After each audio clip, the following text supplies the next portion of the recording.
महाराष्ट्रातल्या विरोधी पक्षांनी सरकारला जे पत्र लिहिलं त्यामध्ये अतिशय मोठ्या प्रमाणात चुका केल्या आणि म्हणूनच मुख्यमंत्री देवेंद्रजी फडणवीस यांनी म्हटलं की हा ड्राफ्ट हा आदित्यजींना किंवा त्या मराठी भाषेच्या तज्ज्ञाला दाखवायला पाहिजे होता।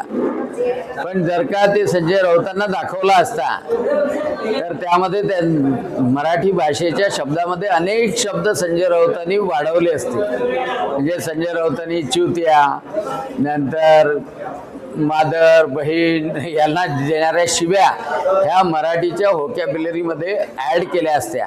म्हणून बरं झालं का तो ड्राफ्ट दाखवला नाही, नाहीतर संजय राऊतच्या शिव्यानी मराठी भाषा मराठी राजभाषेच्या दिनी समृद्ध करण्याचं पातक त्यांच्याकडून निश्चितपणे घडलं असतं।